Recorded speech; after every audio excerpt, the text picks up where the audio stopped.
Ni plus Bon, ni moins. C'est très les fin. amis, pardon encore une fois pour ce live un peu foufou. Nous avons Jess qui est là.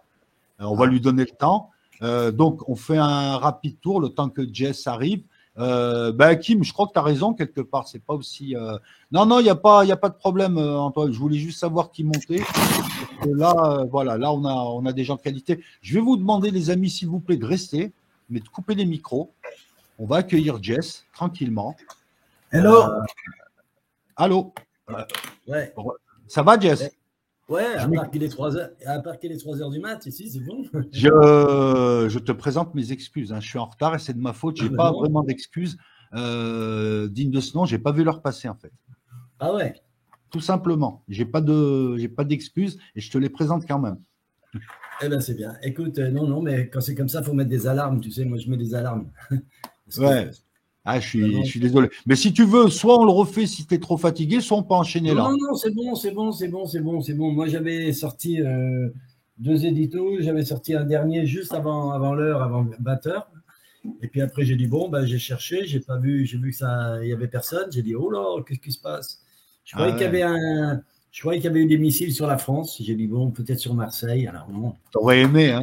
T'aurais aimé. Non, pas du tout. Pas du tout, les gars. Moi aussi, j'aurais aimé. Ouais. Non, je rigole. Non, mais écoute, Jess, c'est simple. On a, et après je vais me taire, mais on a surtout, et moi, ce que je veux ton point de vue, on arrive à un moment crucial où on nous dit, coupez vos micros, s'il vous plaît, les amis. C'est compréhensible ce que je dis. Coupez vos micros. Merci. On arrive à un moment crucial, Jess, où on nous parle d'un accord qui serait quasiment fait avec les Russes. On parle d'un accord qui serait quasiment fait avec l'Iran. On voit un Donald Trump qui a lancé tout un tas de trucs et qui là est à la croisée aussi des chemins parce qu'il a besoin, lui, d'éléments à montrer à son peuple, de dire j'ai fait la paix. On voit des Arméniens qui font la paix avec des Azéris, en tout cas qui signent un traité. On voit tout un tas de choses comme ça. On arrive à un moment charnière. Et moi, j'aurais aimé, voilà, que tu nous en parles longuement. Et est-ce que tu penses que ces accords vont être respectés? Pas du tout. Moi, je pense qu'il y en a encore jusqu'au mois de février. Alors, Trump, évidemment, il arrive à la fin de ses 100 jours et puis il voudrait bien, évidemment, que, comme tout grand programmateur politique qui parle toujours des 100 jours, puisque tout doit se réaliser. Et en fait, tu as toujours l'État profond, les démocrates qui veulent absolument ne pas l'autoriser à devenir le type qui aura mis fin à la guerre, etc. Parce que ce serait un redresseur de tort fantastique et qui mériterait peut-être, salut à tous, qui mériterait peut-être un prix Nobel. Bon, et puis derrière tout cela, il y a quand même autre chose. Il y a quand même l'état de l'Europe qui se dégrade au niveau de l'image déjà. Au niveau de l'image, d'autant plus que l'OTAN, en fait, c'est aussi l'Europe. Sur l'OTAN, il y a 32 pays. Bon, il y en a 30 en Europe. Et en fait, eh bien, l'OTAN, qui était le bras armé des États-Unis avec toutes les armes, les game changers qu'on nous a dit. Écoute, tu sais, on peut comparer ça à une série Netflix, en fait. Parce que même l'épisode d'hier avec les funérailles du pape François, et ensuite la communication avec les chaises qu'amène dans cette belle zone que je connais très bien, hein, c'est magnifique. Les grands fauteuils rouges qu'appellent les monsignors, qui sont en fait des évêques et archevêques, mais qui n'ont pas de diocèse, en fait. J'ai trouvé ça absolument Netflixien, tu vois. Et en fait, c'est une communication, c'est aussi une communication de la part de l'Église, mais je pense aussi qu'il y a une communication derrière tout cela de l'Opus Dei, des évangélistes. Il y a Trump qui débarque là-dedans avec non plus l'image du chef de gouvernement d'une ancienne hégémonie américaine, impérialiste, etc., mais qui se présente un petit peu comme un Saint Trump, tu vois. Peut-être sera-t-il béatifié ou sanctifié, ou peut-être il y aura des gens qui le demanderont, tu vois. Mais tout ça, ça m'a paru complètement hollywoodien. Et effectivement, l'entretien qui devait se passer le mardi à Londres a été stoppé parce que la veille, on ne sait pas comment et sous quelle substance il a dit ça.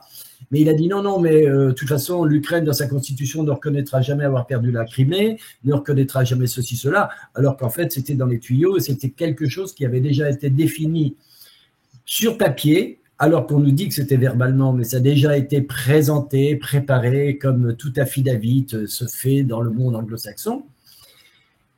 Et effectivement, quand tu es plusieurs autour de la table et qu'on discute et on est en diplomatie à travers des réseaux, pourtant Witkoff était à Londres ce jour-là et Rubio a dit qu'il était très occupé.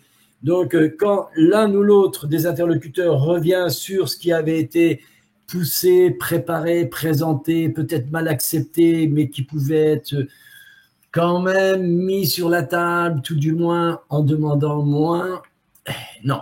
Eh bien, écoute, moi, je suis exactement comme toi parce que j'ai passé la journée en fait, avec 4 de mes interlocuteurs qui sont 4 de mes meilleures sources et amis depuis fort longtemps, et on se pose la même question que tu te poses. Voilà, tout simplement.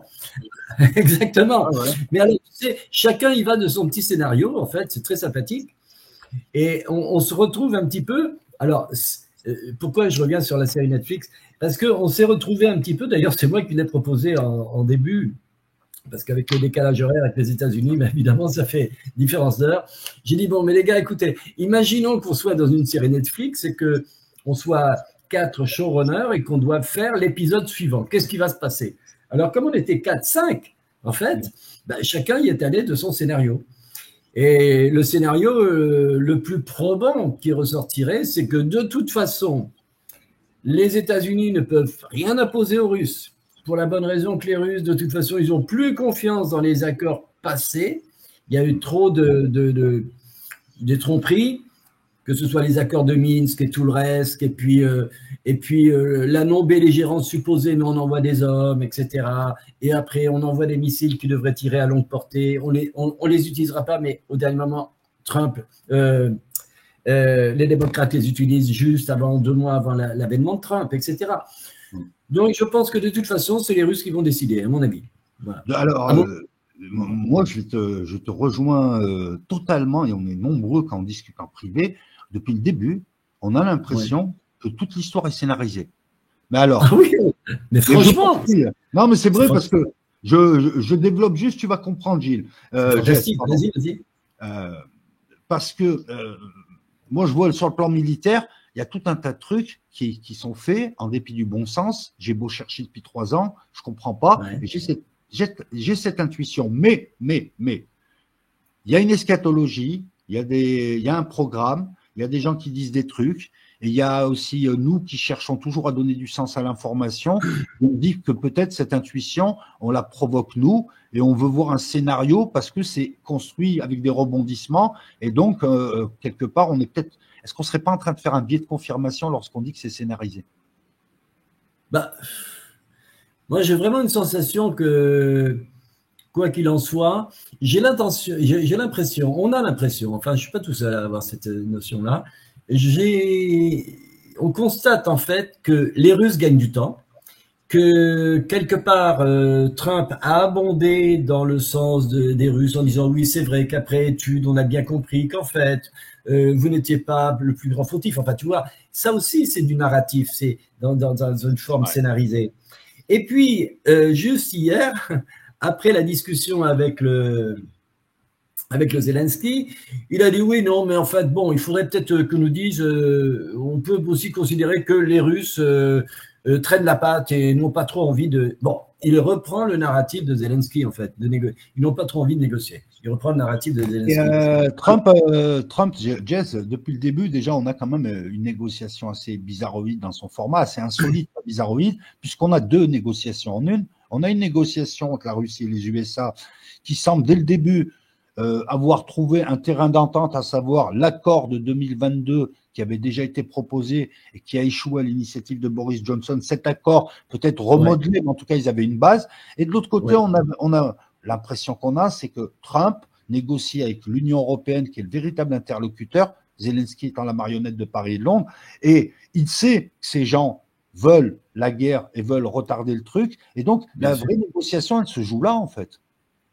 Bah, c'est la raison pour laquelle l'autre mardi, enfin maintenant ça va faire 2 semaines, je crois, mardi prochain, Marc Rubio avait pris l'avion de nuit et ça avait été annoncé par Washington comme quoi il arrivait de bonne heure à 9 heures pour voir Emmanuel Macron.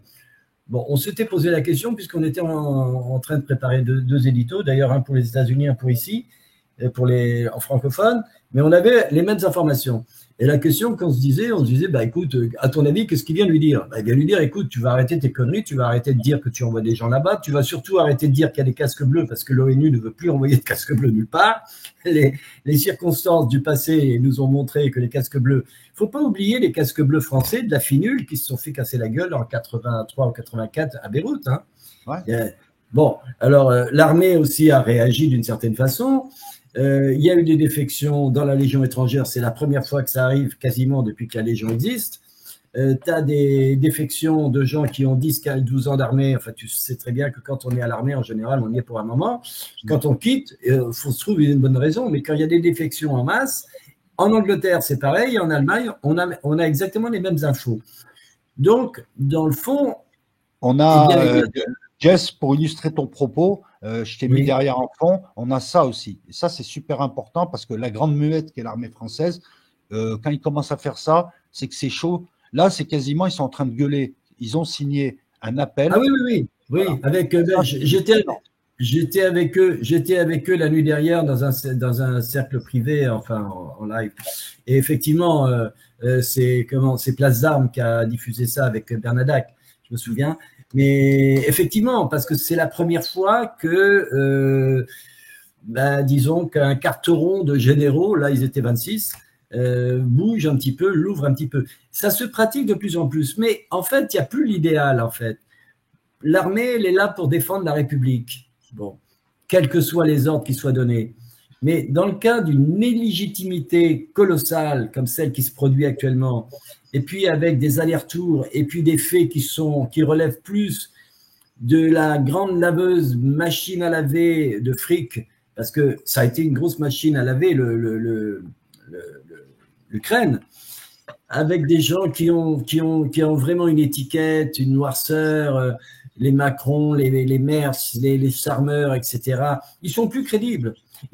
Si on parle de leadership, ils n'ont plus ce leadership de toute façon. Alors, comment veux-tu Jess, l'appel, si on creuse un peu cet appel, je le détaille un peu et je te rends la parole. Il y a, vas-y. Pardon, il y a beaucoup de généraux, des officiers de toutes sortes, des amiraux, donc déjà, c'est pas rien. C'est des gens qui sont dans la réserve, mais qui parlent pour ceux qui sont en actif. Et qu'est-ce qu'ils disent en gros? Clairement, on a un taré qui fait n'importe quoi tout seul, qui décide tout seul, qui est en train de nous envoyer à la catastrophe parce qu'on n'a pas les moyens et c'est pas dans l'intérêt de la France d'aller faire une guerre maintenant en Russie contre les Russes.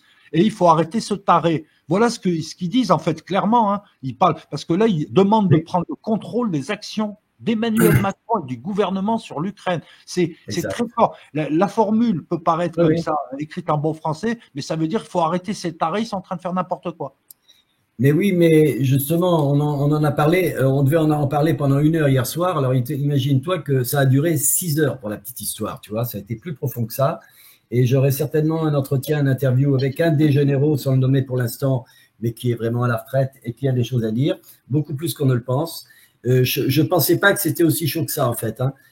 Très sincèrement, ça me fait penser à des périodes du passé, voilà, plus de 50 ans, quoi, tu vois.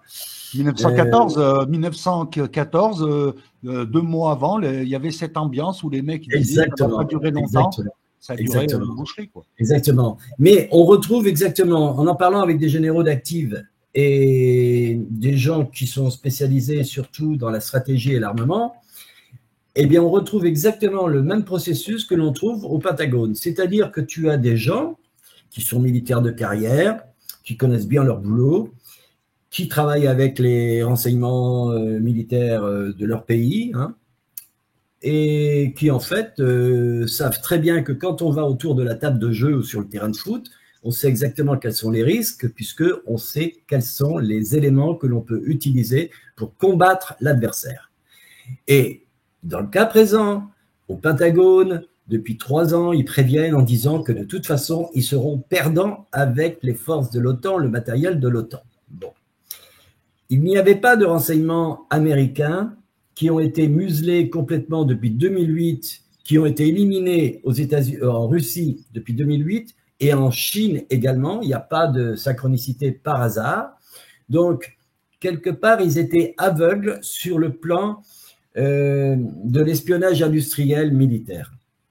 Alors, ils se sont rendus compte, autant en Europe, tu as toujours un groupement de gens qui sont conscients et d'autres qui ne sont pas conscients, ou qui sont des battants en guerre ou qui y ont des intérêts.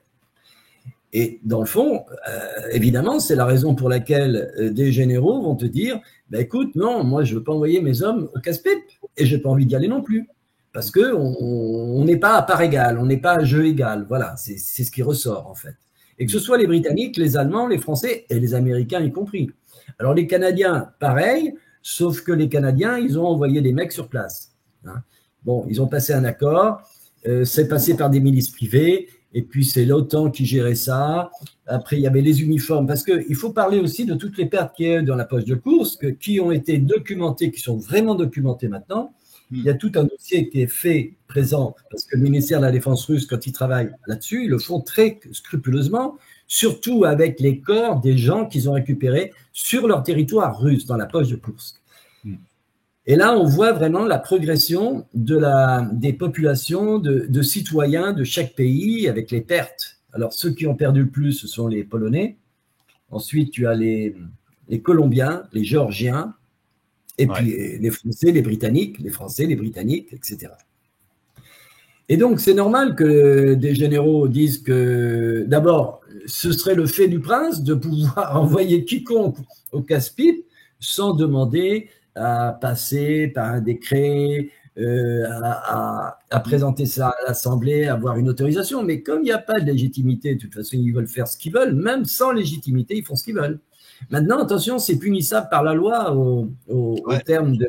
Ouais, mais Jess, en France, par exemple, on a un mec qui décide tout seul pour les intérêts de lobbies différents et d'un pouvoir occulte. Ce gars emboucane des gens qui sont à moitié enfumés.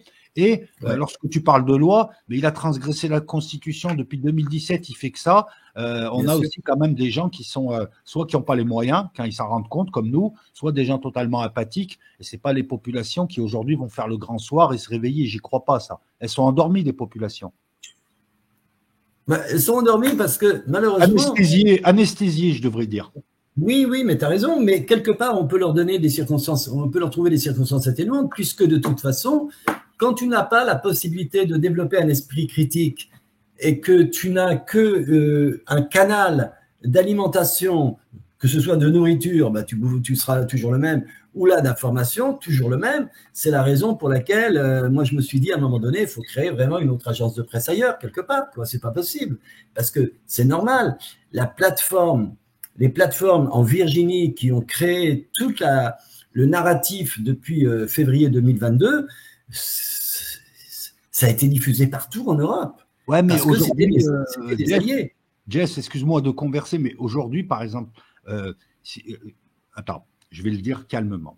En principe, on est censé être des citoyens avant tout.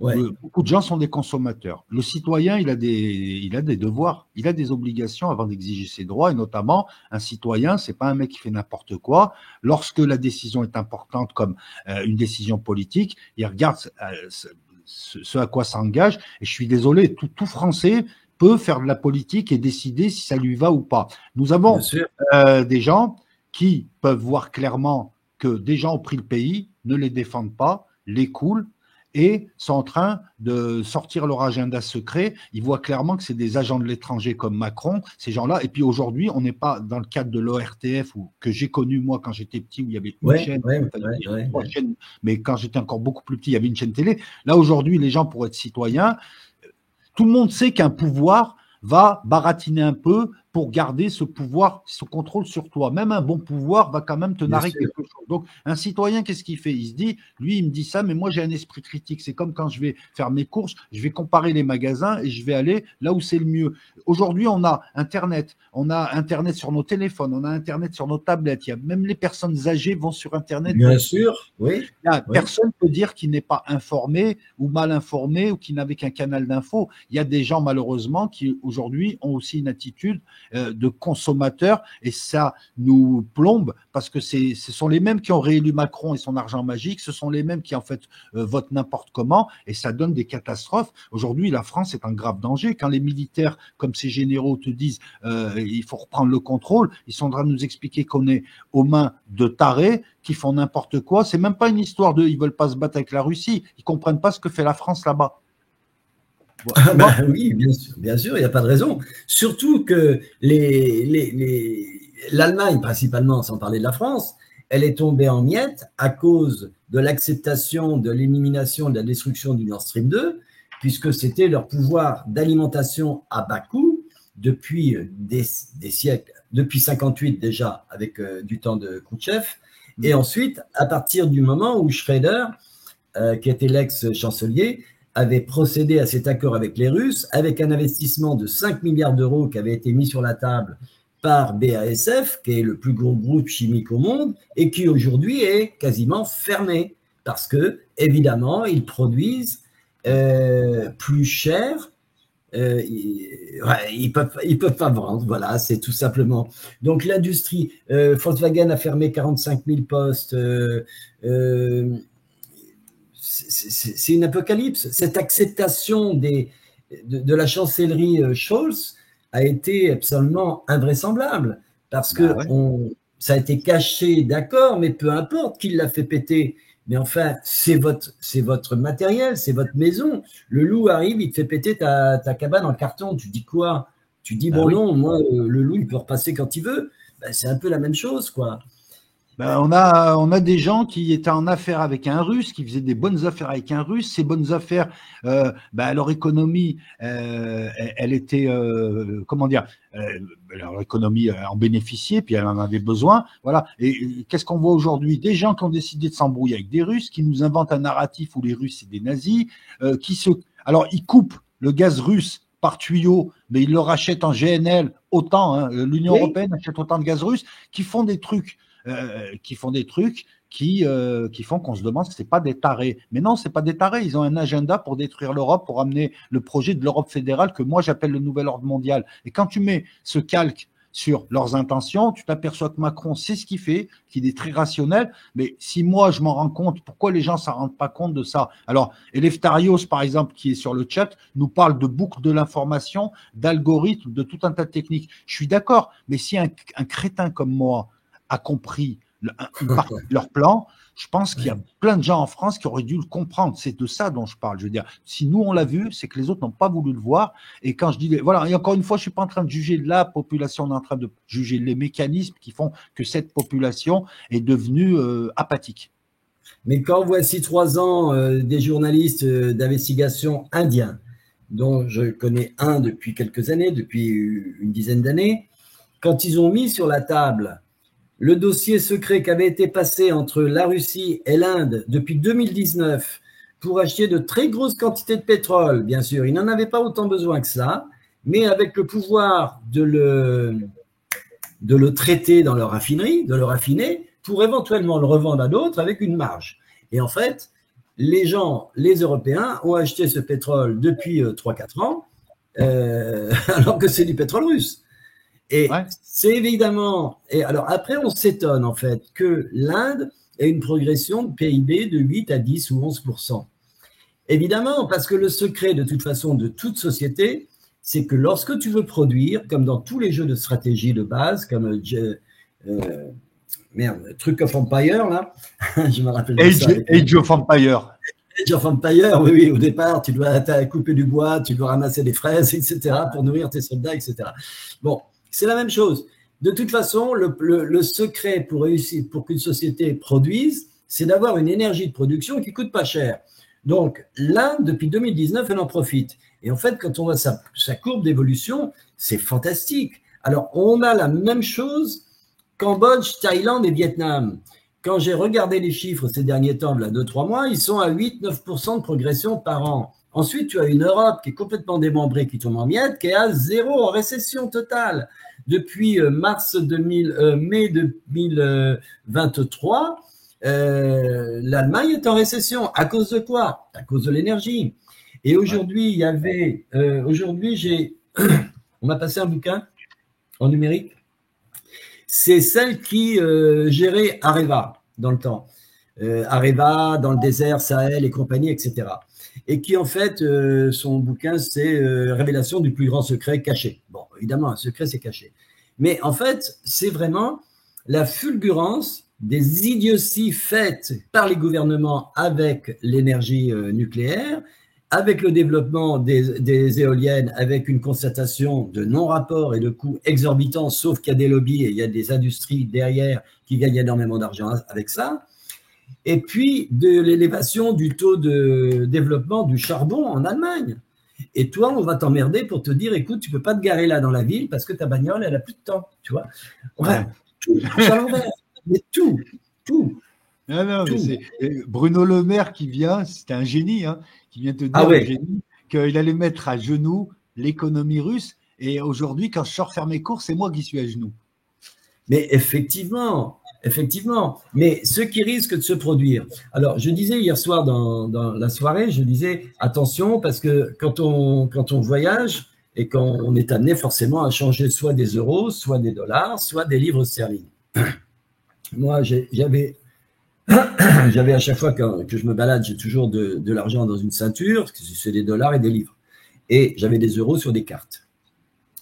Eh bien, tu t'aperçois en fait que de semaine en semaine, tu as la course du dollar qui tombe, l'euro qui suit derrière et la livre sterling qui monte. Je te donner un exemple. Un dollar, ça vaut 25 000 dong au Vietnam. L'euro, ça vaut encore 30 000. Et la livre sterling, ça vaut 33,5. Bon. Mais voilà, ça, 6 mois, ça valait à peu près la même chose avec une petite élévation supplémentaire pour la livre sterling, à peu près à 3, 4, 5%. Voilà.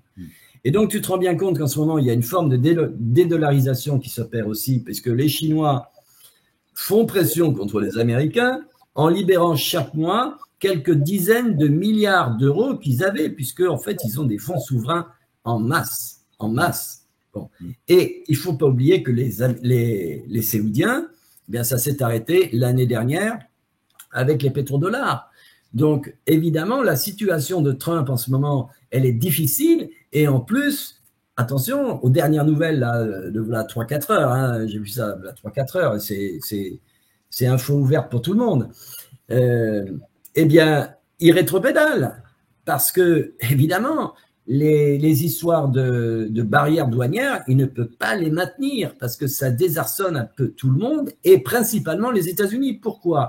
Parce que le consommateur américain ne veut pas payer plus cher ce qu'il achetait voilà 3 mois pour X, il ne veut pas le payer à un X et demi ou un X 30, tu vois. Mais ça, je l'avais plus ou moins suggéré. Et on a une réponse à une question qu'on s'était posée avec VA. Moi, je pensais, et je mettais cette erreur, ça s'avère être une erreur aujourd'hui, je mettais cette erreur sur le compte de l'intransigeance de certains soutiens évangélistes, intégristes, religieux qui sont autour de Trump et qui ne connaissent rien à l'économie mais qui veulent passer en force. Et j'avais vu un Elon Musk qui, lui, semblait être très énervé justement par cette hausse. Et on se posait la question à savoir si c'était eux ou si c'était un plan pour faire gagner de l'argent à d'autres. Moi, je pense que malheureusement, ça a été une erreur d'élever les droits de douane et que derrière Trump, il y a des gens qui sont pas du tout économistes. Je crois que Elon Musk part à cause de ça parce qu'il leur a reproché des décisions. Élever les droits de douane de manière unilatérale vis-à-vis du monde entier comme ça, de manière aussi soudaine. Bien sûr que c'est stupide. Toi aussi, tu vends et t'affectes. Je sais que le Parti républicain lui-même, parce qu'il y a beaucoup d'hommes d'affaires dedans, mais tout un tas de branches du patronat américain se sont dit, attends, nous on va morfler aussi, hein, mec. Évidemment. Et puis Musk a été le premier à dire qu'entre l'Europe et les États-Unis, on pouvait faire une zone franche. franche. Voilà, une zone Voilà. entre nous. Voilà. Il part à cause de ça, hein. Il part, on le saura un jour, mais tu le sauras peut-être avant nous, mais il part parce qu'il ne s'entend pas. Tu vois, on assiste aussi derrière Trump à un petit combat, on va dire. C'est pas vraiment un combat, mais disons que les libertariens et les néo-conservateurs de type droite chrétienne sioniste ne s'entendent pas. Ils sont arrivés aux limites. Hein. Quelque part, Trump, il a pas mal agrégé de gens. Il a agrégé des gens de toutes couleurs, de toutes confessions, de tous bords. Mais ça a ses limites. Tu vois, quand tu fais un front, ça marche quand tu es contre quelqu'un. Mais quand tu arrives au pouvoir ensuite, il y a ces frictions. Et quand tu vois des économistes totalement barrés qui n'y connaissent rien et qui disent à Trump, fais comme ça, fais comme ça. Derrière Trump, il y a Projet 2025. Projet 2025, c'est de Heritage Foundation qui l'a écrit totalement. Allez voir qui ils sont. Vous verrez que c'est un projet hyper conservateur, droite chrétienne, retour aux valeurs. C'est pas une critique. Les Américains. Bien sûr, bien sûr. Non, bien sûr. Je dis, voilà, je donne juste le truc. Voilà, c'est quelque chose de très droitier, très chrétien. Et souvent, ces gens qui sont des idéologues, il n'y a rien de péjoratif, ne sont pas des économistes parce que ça suppose plus de souplesse, comprendre que hausser les droits de douane comme ça allait provoquer un retour de bâton. Et puis, tu vois, Trump, il lance trop de chantiers. Alors, il y a 3 trucs qui me gavent chez lui. C'est quand il arrive, il menace pour ensuite reculer. Bon, on a compris que sa technique de promoteur immobilier, elle est usée jusqu'à la corde. Maintenant, elle ne sert plus à rien.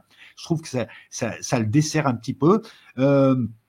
Comment dire ça? Et je suis en train d'oublier le reste. Non, mais il ouvre trop de chantiers et tu vas te planter. Il est à la fois contre la Chine. Il se rapproche des Russes pour neutraliser. Il veut faire un accord. Il s'attaque aux Européens parce qu'il veut récupérer le bloc occidental, etc., etc. Il aurait pas dû tout lancer comme ça d'un coup parce que là maintenant, il a besoin d'un retour. On arrive à une situation, et promis, je me tais, on arrive à une situation ironique où Trump dépend du bon vouloir de Poutine et de Khamenei parce qu'il lui faut des accords. S'il ramène ces accords, il va calmer sa base, il va leur dire regardez, je sais ce que je fais, laissez-moi faire. Il va calmer aussi son parti parce que c'est pas un dictateur. Si à un moment donné il nuit au parti, ils l'enlèveront. Donc il a besoin de résultats et ces résultats, il en a besoin. Donc il dépend de gens qui dépendent aussi de lui et tout le monde dépend de tout le monde. Enfin, on est dans une situation, si on analyse bien, qui est très intéressante et qui est très singulière. Mais ce qui est connu tout le monde aussi, c'est que de toute façon, Musk, il doit sortir parce qu'il était prévu que de toute façon, quelqu'un qui est un industriel ne peut pas être. Il y a conflit d'intérêt. Il y a conflit d'intérêt. Voilà, il y a conflit d'intérêt. Donc, il sort de cette façon-là. Et de plus, il a vu quand même ses actions qui ont baissé considérablement, puisqu'en fait, il y a eu un relais anti-républicain par les démocrates, des incendies de concessions Tesla, etc. On n'achète plus de Tesla, on leur met des... Voilà, bon. Enfin, comme ils ont su faire quand la France n'a pas voulu aller en Irak et jeter les bouteilles de vin dans le caniveau. Ouais. Bon, évidemment, l'entreprise en prend un coup, donc ils vont se rebecter de cette façon-là. Mais quoi qu'il en soit, j'ai trouvé une vidéo qui était très marrante. Parce que, en fait, ce que dit Trump, il dit, de toute façon, on va ramener le boulot aux États-Unis. Alors, elle est absolument géniale. Je ne sais pas qui c'est qui l'a faite. On me l'a envoyé cet après-midi. Tu revois tous les grassouillers américains qui sont en train de bosser comme des Chinois dans les usines, tu vois, pour faire des godasses, sauf que ça va 14 fois moins vite, tu vois, et qu'ils n'y arrivent pas. En leur disant, voilà, les gars, on va vous redonner du boulot. Parce qu'évidemment, la Rust Belt qui s'est complètement, qui est partie en miettes, en brioche, il faudrait la reconstituer. Mais oui. il est trop tard, de toute façon. La Chine est la grande usine du monde depuis longtemps. J'ai souvent raconté ces anecdotes quand j'étais aux États-Unis, que j'achetais des produits pour remeubler une maison, que je m'apercevais qu'il n'y avait rien qui était fabriqué aux États-Unis. Même la crèche de Noël, je me rappelle, puisqu'ils avaient les yeux bridés, les santons, tu vois. Ben oui, tu te dis, bon, c'est une société... Sur ce point, on ne peut pas attribuer ce point à Trump, c'est plutôt les démocrates qui, depuis Obama, je ne comprends pas comment ils font pour pas voir que c'est la Chine qui leur taille des croupières, et effectivement c'est trop tard. Trump, quand il est arrivé la première fois en 2016, il a démarré en début 2017, il a démarré ses attaques contre la Chine, il a tout de suite mis des sanctions, et surtout ce qu'il a fait, Ça, on ne peut pas lui retirer. Il a mis des milliards et des milliards dans des projets de réindustrialisation. Par exemple, les semi-conducteurs, la filière des semi-conducteurs, il a mis 50 ou 100 milliards en 2017 ou 2018. Je veux dire, lui, depuis qu'il est président, déjà en 2016, quand il est arrivé, mais bon, il a exercé en 2017, il a déjà démarré, injecté, fait des trucs pour réindustrialiser, et Biden ne les a pas supprimés. Mais c'est les démocrates qui ont fait prendre du retard avec leur obsession de la Russie et qui ont fait que la Chine a grossi en 15 ans. Et voilà, les démocrates ont laissé sciemment grossir la Chine qui est devenue l'ennemi mortel des USA. Mais alors, il y a deux éléments cruciaux qui manquent terriblement aux États-Unis en ce moment et qui est leur point faible, le talon d'Achille, et dont ils ont besoin quotidiennement, de plus en plus, d'une façon expansionniste, c'est les microprocesseurs en le maîtrisant, et puis surtout les terres rares pour le spatial, pour tout l'aérospatial. Et donc, pour ne pas se mettre à genoux devant Xi Jinping, on est certain à peu près, je sors pas ça de mon chapeau, c'est vraiment dans les couloirs, eh ben on va traiter avec les Russes, parce que les Russes, comment dirais-je, les Chinois en ont 40% de la planète, et les Russes en ont 22-24%. Bon, ils n'ont pas besoin. Attention à ces chiffres, parce que les terres rares, en fait, elles sont ni terres ni rares. C'est juste que c'est très coûteux de récupérer ces 17 minerais. Alors, juste, tu vois, j'ai fait une vidéo Patreon là-dessus. La Chine vendait jusqu'à 40% grâce à Trump. Elle vend beaucoup moins. Les Américains essaient surtout de contrôler les approvisionnements, mais il y a plus de 300 projets de terres rares dans le monde. C'est pas des trucs qui sont rares, c'est des trucs. Le problème, c'est qu'il faut utiliser de l'arsenic, du cyanure, et il faut travailler beaucoup de terres. Donc voilà pourquoi les pays occidentaux avaient laissé cette compétence à la Chine, mais Trump a commencé à récupérer. Pour les microprocesseurs, il faut savoir qu'il y a 6 acteurs dans le monde des semi-conducteurs. On va parler de semi-conducteurs parce que tu as les cartes mémoire, tu as les puces, tu as etc. Dans ce monde-là, il y a 6 acteurs qui peuvent provoquer ce qu'on appelle des goulets d'étranglement. La Chine en fait partie parce qu'elle a le volume, Taïwan, elle a le gravure, la Corée et le Japon, eux, c'est les spécialistes des cartes mémoire. Demandez à Samsung. Les USA, c'est les maîtres en logiciel de design. C'est-à-dire que pour graver, il faut des logiciels. Ben oui, il faut les plans de ce que tu dois graver. Voilà, c'est eux qui les font. Et encore une fois, ils veulent surtout contrôler et couper les voies d'approvisionnement aux Chinois plus que s'approvisionner, parce que pour ce qui est de s'approvisionner, les Américains sont en train de rapatrier HMTC, enfin bref, TMSC, tu sais, le truc de Taïwan.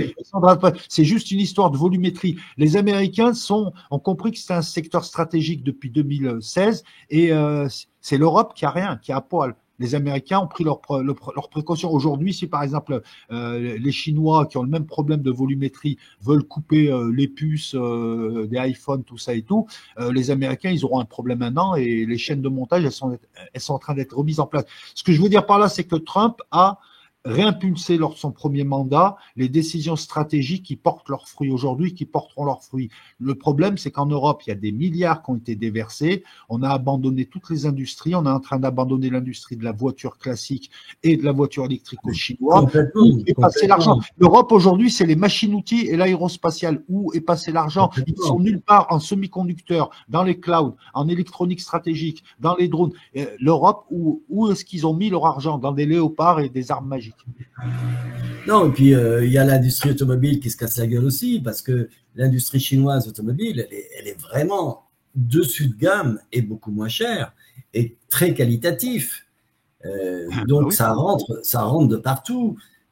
C'est une guerre économique. Bon, maintenant, la question qu'on peut se poser, c'est que se passe-t-il pour les populations? Comment peuvent-ils se dire quel est le moyen pour moi de tenir ma qualité de vie, d'essayer de l'améliorer, de tendre à ceci, à cela? Parce que les répercussions, elles sont malheureusement négatives sur les populations. Parce que tous ces gens qui bidouillent en haut de gamme, ou dans des gouvernements, ou dans des ministères, ils s'en tapent le coquillard, ils s'en fichent, tu vois. Mais la situation va être de pire en pire, avec la crainte éventuellement qui est aussi une glissade et un krach boursier ou un blocage quelconque. C'est quand même étonnant quand même qu'une agence de notation, pour la première fois, refuse de noter la France. Ouais. C'est quand même... C'est pour Ben, pas perturber les marchés, c'est très mauvais. Ça veut dire que la situation est tellement catastrophique qu'ils ont peur de créer un effet d'emballement sur les marchés. évidemment. Et donc, ça tient à pas grand-chose, quoi. Et ça peut avoir un effet malheureusement domino. C'est pour ça que je disais très souvent, si vous avez l'occasion, parce que tu sais, quand ils ont parlé de ces 800 milliards à développer pour l'Europe, pour armer l'Europe, mais il y en a pour 10 ans. Et puis les généraux te disent, mais attends, on forme pas des officiers en moins de 7 à 8 ans. Hein, et Mais on les... c'est juste un effet d'annonce, hein, parce que là, un, c'est Bah un effet maintenant, on n'en parle d'annonce. plus. Bah Deux, non. il y a des décisions qui se font en souterrain. Par exemple, la France, là, elle va lancer un Rafale 5 parce qu'elle a compris que son projet avec l'Allemagne de SCAF, ça marche pas. Je veux dire, il va y avoir de l'argent qui va être pris, mais 800 milliards, en fait, ils se sont aperçus qu'ils étaient emmerdés. Parce que ces 800 milliards, t'enlèves la TVA, t'enlèves les taxes, t'enlèves les coûts sociaux, il reste déjà pas grand-chose. Et en plus, la plupart allaient acheter américain. En gros, ils allaient, Évidemment, pour s'énerver contre les Américains, ils allaient plus acheter américain parce que évidemment. toute la défense européenne est bâtie sur une structure américaine, que ce soit Bien sûr. les liaisons, les commandements, les logiciels, que ce soit les manières de combattre, que ce soit, tu vois par exemple le Gripen, qui est un avion suédois, qui est très bon hein, comme avion suédois, 60% du Gripen, c'est américain. Voilà, et donc ce plan, ils l'ont annoncé, mais tu remarqueras qu'ils n'en parlent plus. Non, non, non, non, mais enfin bon, on sent bien que de toute façon, il n'y a pas de transparence, il n'y a pas de vérité, il y a de la manipulation collective. Et moi, je me mets souvent, toujours beaucoup à la place, d'une façon très anthropologique, à la place des gens, du peuple, quoi. Des gens qui vivent dans le pays, que ce soit en Allemagne, en Espagne, en Angleterre, etc. Il y a une difficulté qui s'intensifie, il y a un système liberticide qui se développe, et surtout, il y a une insécurité dramatique qui rend la situation des plus anxiogènes pour tout le monde, Ouais. jour après jour, semaine après semaine. La semaine dernière, j'ai parlé avec des Britanniques qui étaient là pour un mois. Ils disent, bon, ben, on va penser quand même à bouger, nous, parce que quand même, bon, on peut faire notre truc, notre business autrement, voilà. C'est des gens qui ont 40 ans, 40, 42 ans, mais ils disent, mais ça devient intenable. Et ils sont pas à Londres, ils sont pas dans des grosses villes, ils sont à Nottingham, qui est, bon, c'est une petite ville, quand même, tu vas dire, c'est Tours ou Angers, tu vois, à peu près. Jess, excuse-moi pour parler clair et franchement, ils en ont marre de quoi pour poser le problème? Mais, alors, ils ont marre surtout qu'il y ait les bagnoles qui brûlent, qu'il y ait les gens qui se battent dans la rue avec des sabres, qu'il y ait des agressions. Le nombre d'agressions à armes blanches, il est 50% plus important qu'en France. Ils se prennent, en Et, fait, ils se prennent ces Anglais sont victimes de la mondialisation, mais réelle, oui. sans le masque de la publicité et des beaux produits, la vraie mondialisation sauvage Ah oui, et non complètement. jugulée. Complètement, complètement. Les deals de drogue à tout coin de rue, dans tous les quartiers. Écoute, Nottingham, moi je me rappelle, j'étais allé, voilà, peut-être, ça fait 35 ans. Pouf, tu sais, c'était le coin de Robin Hood, hein, mais c'était tranquille. Hein. Voilà. Mais il m'a dit là, tu vois, Jess, tu viens, tu vas voir, tu vas aller faire tes courses au supermarché, peut-être tu vas te faire. Si tu regardes un mec de travers sur le parking, quoi. Enfin, tu te dis, là, ça va plus, quoi. Sa femme s'est fait agresser deux Il y fois, avait, il y ou avait une un fois dans bout, une école. mais tu as raison, parce que ça, c'est un constat qui est fait par des millions de gens dans des coins qui étaient super paisibles, où il y avait une qualité de vie, où est arrivée une certaine violence qui choque les gens et ensuite ils réagissent. Mais pour prendre du recul, tu vois, tout ça, c'est un mécanisme qui s'est construit petit à petit, un mécanisme global, hein, qu'on lie avec la guerre, l'hystérisation. On a ouvert les vannes, on a créé des déséquilibres, on a créé des situations qui, lorsqu'elles allaient maturer, allaient devenir ça. C'est-à-dire une Europe, entre guillemets, envahie, en fait, c'est au-dessus que ça joue. Hein. Une Europe envahie, une Europe qu'on est en train de détruire, parce que ça fait partie du plan. Et je suis désolé, encore une fois, les seuls qui te disent qu'il Oui, faut détruire Edom, c'est-à-dire l'Europe, pour qu'arrive le Machia, on sait où ils sont. Et c'est pas antisémite, c'est eux qui le disent, c'est les Raves. C'est les Raves que j'écoute qui disent il faut absolument. Voilà, ça fait des années que j'écoute le Rav Ron Chaya ou le Rav Dinovitz qui t'explique que ce qui se passe en Europe est un plan, c'est voulu pour détruire Edom. Et quand on dit ça, on nous traite de ouais, vous êtes fous, vous racontez n'importe quoi. C'est pas nous. bon, C'est les plans. pourtant, les Juifs se plaignent de souffrir d'une certaine ségrégation en France. Hein. Ah ben, Bon. attends, il y a les Juifs. Non, regarde, il y a les Juifs, les Israéliens, et il y a les petites élites pourries démoniaques qui les mènent et qui font leur saloperie. Voilà, tu vois, le problème, Ah il est oui, là. oui, oui. Et Bon, c'est eux que je vise, moi. C'est ces petites fausses élites comme, pourries, euh, qu'elles soient comme, qu'elles comme, bibliques ou comme, qu'elles soient politiques. Je dirais comme pour les Bretons, les Tourangeaux, les Auvergnats, etc., qui ne demandent rien d'autre que de vivre tranquillement. Les Évidemment, premières il y a… victimes, les premières victimes de Bien sûr. l'antisémitisme, c'est des juifs. Et qui c'est qui cause cet antisémitisme, entre autres? C'est leurs fausses élites démoniaques qu'on voit actuellement, des Netanyahou, des gens comme ça. Voilà. Et les premières victimes de ça, bah, c'est les juifs en personne, en vrai. Ouais. De toute façon, tu sais, mettons-nous à la place des gens qui sont allés chercher leur gosse et qui avaient l'angoisse de se demander s'il y avait un de leurs gosses qui avait été tué ou blessé dans cette attaque au couteau par ce jeune Justin dans une école catholique de Nantes. Mettons-nous à la place des parents qui vont se dire, mais je fais quoi avec mes enfants, quoi? Je fais quoi? Je vais être dans la crainte. Jess, moi je me mets à leur place, il n'y a pas de problème, mais de toute façon, Moi aussi. Je suis à leur place plus qu'à la place du mec qui tient le couteau. Même si je lui ressemble, je suis pas du tout à la… Mais ce que je veux dire par là, c'est que nous, toi et moi, là, nous, on est obligé de prendre du recul. Et moi, la question, c'est comment on en est arrivé là, quel mécanisme, qui a installé ce mécanisme, qui a voulu ce mécanisme où on a confronté des gens qui n'avaient pas à être confrontés et on savait que ça allait créer ces explosions qu'on voit. Voilà, si je te prends… Je suis désolé les amis, j'ai rien contre cette personne, mais si je prends un Afghan du fin fond des bois de la forêt d'Afghanistan, je le ramène à Paris avec des nanas en mini-jupe, si je suis un peu malicieux, je sais que ça va briller. Voilà, et la question pour nous, qui nous prétendons intellectuels, c'est-à-dire réfléchir sur ce truc, c'est de reculer de la famille, reculer de Justin, reculer et se dire, mais comment on en est arrivé là? Et là, on a une meilleure compréhension du tableau. Oui, puis on peut se rendre compte que, par exemple, ce gamin, au début du Covid, si on regarde bien dans le temps, ben, il était en 6e. Et en 6e, il a vécu les masques, le confinement, ne pas rire, ne pas communiquer. Et il y a une forme de renfermement, etc., de mal-être, de malaise.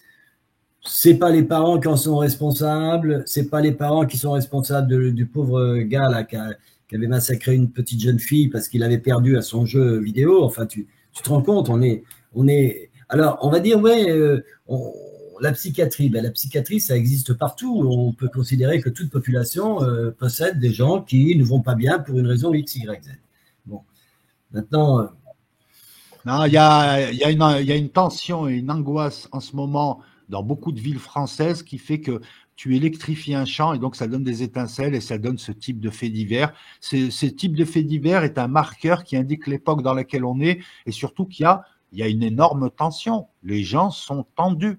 Et donc, les plus fragiles passent à l'acte, malheureusement, j'ai envie de te dire. Ça, c'est encore une fois, c'est un mécanisme qu'on installe. Il y a un climat de tension qui est maintenu par la presse.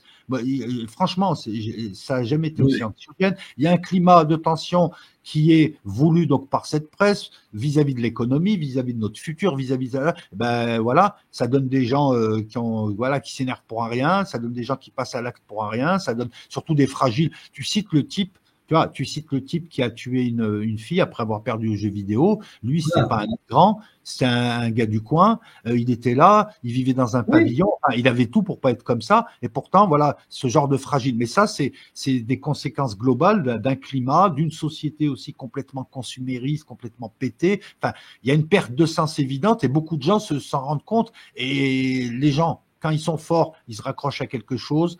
Quand ils sont faibles, certains craquent et font n'importe quoi.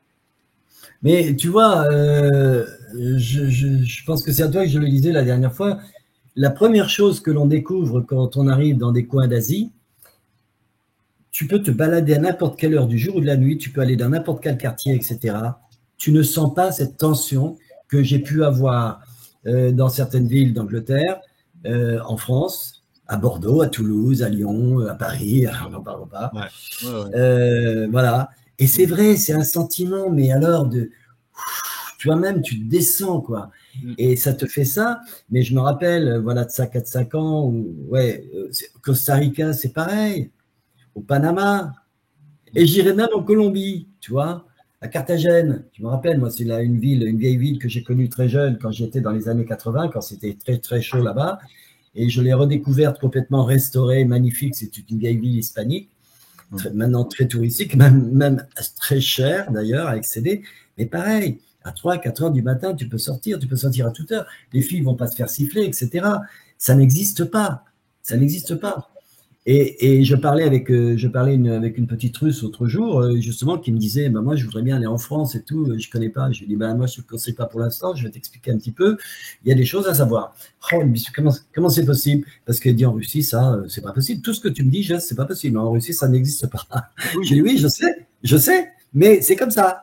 Donc, il y a des zones. Il y a des gens qui ont transformé notre pays et l'Europe en immense hôpital psychiatrique où tu as tout un tas de malades Oui, qui se tu as raison. baladent. Oui. Effectivement, tu vois, le climat de tension qu'on ressent tous, il reste encore en France des petits villages, dans le rural, par exemple, quand tu y vas, Oui. là, d'un coup, tu n'as plus de tension du tout. Et là, tu dis, Ben, ah, exactement. c'était comme ça avant. Tu vois, tu avais perdu l'habitude, quoi. Tu dis, ah, c'était comme ça Exactement. avant, avec des gens normaux, il n'y a Ouais. pas, il y a pas de tension. D'un coup, il y a un relâchement, tu es bien, tu es normal, tranquille. Ben, Je veux dire, il n'y a rien d'extraordinaire non plus, voilà. Mais dans les villes en France, c'est fini, ouais.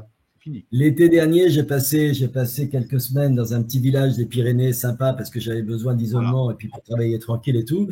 Écoute, tous les gens du village, il y avait 400-500 personnes, c'était absolument génial. Mais vraiment calme. Bon, tu me diras, c'était dans une petite vallée sympa, c'était en plein été et tout. Waouh, tu baisses, la tension baisse, tu dis ouf, c'est bon là. J'ai plus besoin de mettre mon gilet, quoi, tu vois. Ouais. C'est tout. Ah ouais, c'est ça fait du bien. Et tu te dis, putain, j'ai oublié cette sensation. Tu sais, ça te. Voilà. Ah Moi, oui, je le vois dans le rural, le vrai rural, pas le périurbain, parce que le périurbain, malheureusement, il est gangréné maintenant par tout ça. mais oui, mais dans le fond, en réfléchissant à ça, quand on médite bien là-dessus, on se rend compte donc d'où vient notre tension lorsque l'on est en France ou à Londres. Bien, ça vient d'abord du fait d'avoir emmagasiné dans notre esprit qu'il y a des agressions. Nous, on le sait plus que tout. Il y a tant de choses, il y a tant de risques, il y a tant de... Tu te le mets dans la tête et quelque part, tu as un sentiment de suspicion ou de protection, etc., qui te provoque une tension. Parce que tu penses à ça par sauvegarde, en fait. Ouais, ouais, Voilà. tu l'alimentes après. Elle Voilà. s'auto-alimente après. Tu Certainement. t'alimentes, voilà, voilà. Alors les médias sont responsables de ça, mais en même temps, les médias ne peuvent pas faire autrement, normalement, que de rapporter des choses qui sont peut-être horribles, c'est vrai, mais les médias sont là aussi Ah, pour mais informer. Jess, il y a plusieurs choses. Il y a plusieurs manières de faire. Je veux dire, le média, il est là pour s'interroger. Le média, il est là pour te parler du fait, pour commenter, pour prendre du recul et analyser, pour proposer des solutions. Quand tu fais ce que font certains très à droite, tu multiplies les faits divers et tu ne fais que ça et tu ne leur donnes aucun sens. Au bout d'un moment, tu crées un climat anxiogène. De plus, les gens, ce climat, il n'est pas seulement créé par l'insécurité auto-entretenue ou réelle, mais moi je pense qu'il y a les deux. Il y a aussi tout un tas de choses. Prenons un exemple. C'est une société qui te propose quoi? De consommer. Il n'y a pas de futur. C'est une société, si tu as 3 neurones, tu vois vite qu'elle est préfabriquée, qu'elle est blindée de clones et tu as l'impression d'être dans une mauvaise série. Tu te dis, mais attends, mais je fais quoi? Alors que tu as connu un monde avant avec des humains. Là, tu vois des clones, tu vois des gens. C'est un monde préfabriqué. J'ai l'impression d'être dans une série et pas une série Netflix et tout. Et il y a Ouais. aussi l'absence de futur. Imagine des familles entières. Voilà, le fait que le futur soit morose, le passé soit morose, le présent soit morose, et la presse passe son temps, les différentes presses, à te montrer que des choses négatives et pas à te les expliquer, comme je te l'ai dit tout à l'heure. Tout ceci contribue à ce malaise et contribue à nous rendre, voilà, à nous transformer en véritables névrosés dans un asile psychiatrique. Et c'est ça qui est Ouais, chiant, parce que quand tu pars, tu as les moyens de partir et tu vas dans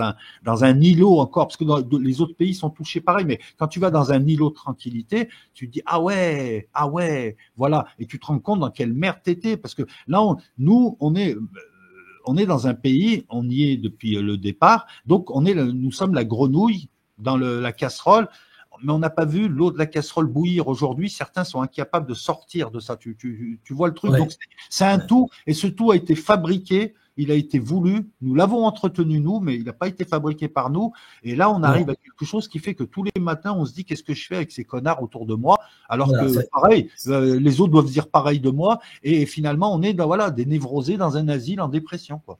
ouais, ouais, absolument. Écoute, voilà, j'ai passé 2 jours dans une petite ville au sud de Da Nang qui s'appelle Hoi An, que je conseille parce que c'est vraiment une petite Venise du Vietnam magnifique et qui est extraordinairement lumineuse la nuit puisque tu as toutes ces boules chinoises illuminées de partout avec des balades en bateau sur cette petite rivière, c'est en bord de mer aussi. Et il y avait, à mon avis, on y est allé parce que c'est la fête, en ce moment c'est la fête, et le 30 avril, là, c'est la grande fête de la libération. Souviens-toi du 30 avril 75, de la libération du Vietnam, donc ils la célèbrent, hein, c'est leur 14 juillet. Ouais. Et là, il y avait quoi? Il y avait peut-être 500 000, 800 000 personnes dans le petit village de Hoi An, quoi, qui passaient de tous bords, etc. Mais ça se faisait dans la tranquillité absolue. Pas de pickpocket, pas de ceci, pas de problème. Ah oui. Les tables de... Mais non, mais non, mais non. Les boutiques ouvertes, voilà, tu marches tranquille, tu fais partie du lot, de la communauté. Tu n'as pas le moindre truc, si quelqu'un te frôle, tu te détends, tu vois. Non, non. Et c'est ça que personnellement, physiquement, tout du moins, et psychologiquement, j'enregistre et je percute là-dessus, quoi. Je me dis, c'est pas possible. Et quoi. ça c'est quoi? C'est une société qui n'a pas démissionné, qui a fixé des limites, des limites de bienséance. Donc, Ah les oui, enfants ils naissent dans un cadre où ils savent, voilà, ils savent qu'ils seront contre la société. Nous vivons dans des sociétés où tu as des tarés qui ont tout enlevé, qui ont tout inversé.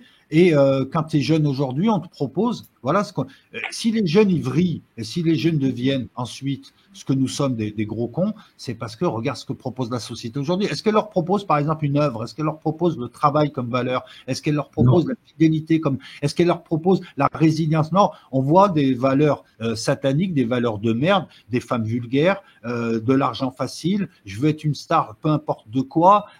On a voilà, mais ça a été amené par une société post 68. Ça a été amené par des gens complètement pétés qui ne se rendaient pas compte de ce qu'ils faisaient et qui ont souvent fini conservateurs. Et voilà, aujourd'hui, un jeune dans une société libérale, Il n'a pas de futur. Il n'a pas de il futur. n'a pas de cadre, il n'a pas de cadre, il n'a pas de futur, il n'a rien, et c'est normal qu'il vrille. Regarde ce qu'on lui propose. On l'a livré. C'est pas de la faute de l'éducation nationale, c'est pas de la faute de la justice, c'est pas de la faute de la police, c'est pas de la faute des parents. C'est un mécanisme. On l'a livré aux publicitaires. Rien, voilà, un mec de Oui, 4 ans aujourd'hui, les valeurs qu'il voit, c'est des femmes vulgaires, de l'argent facile, des biens matériels, exact. de la Exact. facilité. Ah ouais. Moi, je me souviens toujours, depuis tout temps, tu arrives dans un pays, tu te mets dans ta chambre d'hôtel, tu allumes la télé et tu regardes la publicité. À travers la publicité, tu comprends la société. Bravo. Systématiquement. Que ce soit au Japon, au Brésil, Ouais. en Alaska, au Canada ou en Afrique, c'est pareil. Tu vois, tu as vraiment la tendance de ce qui est important pour les gens. Parce qu'en fond, en publicité, on te fournit la nourriture que tu as besoin. Voilà. Et effectivement, si tu regardes ça, tu vas voir en plus qu'il y a une publicité complètement wokiste. Moi, ça fait déjà 2-3 ans quand j'ai vu des pubs en France, je me suis dit, mais il faudrait les analyser, il faudrait les analyser. C'est pas normal que les publicitaires aient choisi ces types de personnages pour les associer dans une publicité. Il y avait une forme de wokisme exacerbé qui sortait. Et donc, c'est un exemple, ce sont des références, puisque de toute façon, les gens ne lisent plus, les jeunes ne lisent plus, malheureusement. Et surtout, ils ne sont pas payés quand ils sont surdiplômés. C'est la raison pour laquelle… Imagine, effectivement, ils disent plus parce qu'on leur a pas donné ça comme valeur. Imagine que la jeunesse, hein, il y a un siècle, la jeunesse, elle faisait des poésies pour draguer. Aujourd'hui, les jeunes… Évidemment. Pourquoi? Parce qu'à l'époque, on leur montrait ses chemins. Voilà, le jeune rebelle, c'était un poète. Après, il y a eu aussi le militaire, le légionnaire qui attirait les femmes, tout ça et tout. On voit aussi ça à travers. Tu as cité tout à l'heure les pubs qui nous donnaient une image, un instantané du pays. Là, c'est un peu, voilà, on se rend compte que c'est les valeurs que nous donnons à la jeunesse qui feront ces jeunes. Mais j'ai envie de te dire, et je finis là-dessus, la publicité que tu vois à la télé, ouais, effectivement, dans les années 80 encore, ça te donnait une idée du pays. Mais là, aujourd'hui, ça te donne une idée de la mondialisation, parce que maintenant, tu peux aller dans n'importe quel hôtel, dans n'importe quelle ville de la planète, c'est les mêmes hôtels, c'est les mêmes pubs, c'est la même pub. Moi, j'ai connu l'époque où la pub française, c'était pas la même que la pub américaine pour tel ou tel produit. On a vu arriver dans les années 90, c'était une pub américaine qui était juste doublée. On voyait bien que la femme, elle parlait pas français, etc. Et là, on a vu l'uniformisation, la mondialisation et le fascisme. Oui, absolument, absolument, Le absolument. vrai fascisme de gauche, c'est Absolument. le fascisme, tout le monde pareil et vous voilà parce qu'aujourd'hui, ce que nous appelons le nouvel ordre mondial, nous, à savoir cette Europe fédérale, c'est un mélange de fascisme classique, enfin de fascisme classique et de fascisme de type Staline et Pol Pot. Voilà, c'est ça qu'a fait l'Union européenne, elle a créé la fusion entre Pol Pot et Hitler. Oui, oui, oui, oui, absolument. Enfin, Pol Pot, là, c'est tout près d'à côté. Là, le Cambodge, il ne faut pas en parler. Hein. 2 millions de morts quand même. Hein. Ouais. Ah, moi, je suis à Marseille, je crains rien. C'est toi après, tu vas pas pouvoir sortir du Vietnam. Non, je rigole. Non, non, mais ça c'est pas trop grave. Ça, c'est pas trop Ah, grave. Parce que c'est très proche les uns des autres. Quand tu es ici, en fait, dans la péninsule indochinoise, de toute façon, au contraire, tu as un accès. Et c'est curieux parce que c'est un hub. Hein. Tu as accès au Cambodge, qui est la porte à côté, la Thaïlande, les Philippines, Singapour, la Chine, c'est à côté. Voilà, et tout marche ensemble. Et c'est fabuleux parce que selon on se rend compte, j'ai rencontré un couple de jeunes qui sont venus passer une dizaine de jours là. On se trouvait complètement par hasard dans un coworking où je travaillais. Et lui, il avait des trucs à faire. Il me dit non, non, mais. Et des Français, hein. Je les entends les Français. Non, non, non, parce que j'avais dû mettre un truc en français. J'avais pas mis mon casque. Ils ont entendu. Ils ont venu. Et c'est français et tout. Il me dit ouais, on est aux Philippines depuis 2 ans. Il a cherché pendant 3 piges un job, super diplômé, sa femme pareil. Hein. Ils n'ont pas trouvé. Ce qu'on leur a offert, c'est des boulots qui correspondaient pas du tout à leur job et ils étaient payés au SMIC. Voilà. Et puis, ils ont trouvé à vivre aux Philippines et à être bien payés correctement et à valoriser, en fait, le temps qu'ils avaient passé à étudier, puisque de toute façon, avec leur connerie de retraite, de toute façon, il n'y a qu'à partir du moment où tu travailles que tu toucheras la retraite 42 ou 45 ans après, peut-être. Je ne sais pas. Voilà. Ben, ils ouais. te disent non, c'est 100 000, sur 300 000 personnes qui se sont inscrites dans les consulats en 2024, il y a 100 000 surdiplômés. Il y a 100 000 retraités, et grosso modo, c'est 33, 33, 33, et le reste, ce sont des gens qui sont partis dire, bah, tiens, moi, mon job, je vais le faire ailleurs, ma boulangerie, je vais la faire ailleurs dans n'importe quel pays, ou un truc qui plaît ailleurs, tu vois.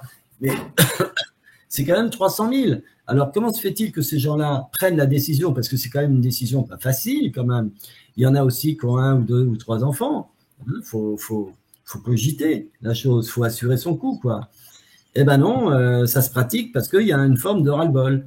Et je pense qu'effectivement, il y a la population, elle en a marre de payer de l'essence chère, elle en a marre de payer l'électricité chère, et puis tout pareil, la bouffe, tout, enfin, ça s'habille plus. Pourquoi Vinted, les boîtes comme ça marchent? Ben parce que les gens ont trouvé le moyen de se dire, ben écoute, avant j'achetais des robes, ceci, cela, maintenant elles sont trop chères, ben je vais échanger, je vais baisser mon budget, je vais faire autrement.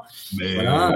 en France, il y a eu une paupérisation là. T'as dit, attends, comment se fait-il que des gens qui travaillent soient pauvres? Et on parle de pauvreté, c'est-à-dire qu'ils payent que des factures et même des couples à deux. Voilà, les gens sont obligés d'utiliser des subterfuges. On va bientôt rapiécer nos pantalons. Non, mais sérieux, tout est cher. Moi, je fais mes courses, je suis en sueur. Le peu que j'ai, je le donne de suite. Tout, l'électricité, tout est cher. Et tu te dis, mais putain, je fais quoi? Le moins de trucs. En plus, quand tu essayes de faire la comparaison avec les francs, tu t'aperçois que c'est une inflation de dingue. En réalité, les chiffres de l'inflation qu'on nous donne, ils sont complètement faux. On a dû subir une inflation de 20 ou 30% depuis 2020. C'est horrible. Et quand c'est pas ça, tu achètes des produits en plus petit. Et tu te dis, putain, même ça, on l'a plus. Et ça, c'est pas bon, parce que quand il y a une paupérisation, les gens, s'ils sont consommateurs, ils vont redevenir citoyens, hein, ils vont s'énerver. Oui, mais quoi qu'il en soit, tu te dis, c'est plus possible que je consomme, la vie est trop chère. Et c'est pour ça que, comparaison n'est pas raison, mais quand tu circules ailleurs et que tu vas vivre au quotidien et que tu t'aperçois que tu vas être très étonné par les grosses différences de prix, tu dis, mais comment se fait-il pourtant? On a tous un estomac, on mange tant de grammes par jour. Pourquoi ça coûte 8 fois plus cher là que là, tu vois? Et pourtant, avec des choses qui sont beaucoup plus saines en plus. Ah, ouais. Bon, et pour tout pareil, je parlais avec des Vietnamiens. Je me suis pas rendu compte combien coûte l'essence. Ici, tu circules en scotter, tu vas beaucoup plus vite qu'en voiture. Et j'ai jamais fait attention. J'ai dit, bah, je fais plein, voilà, je payais. Puis je lui dis, mais combien ça coûte? En fait, ça coûte 65 centimes. Mais il me dit, oui, non, mais ici, il n'y a que 8% de taxes. Ah, ben, je lui dis, tu sais combien ça coûte ailleurs, en Europe? Ouais. Voilà. Quand je leur dis ça, quand je leur remets au rapport de leur monnaie, ils disent, mais oh, comment ils font les gens? Ils vont à vélo alors? Mais je dis non, ils ont besoin de voiture, les gens pour travailler, tu vois.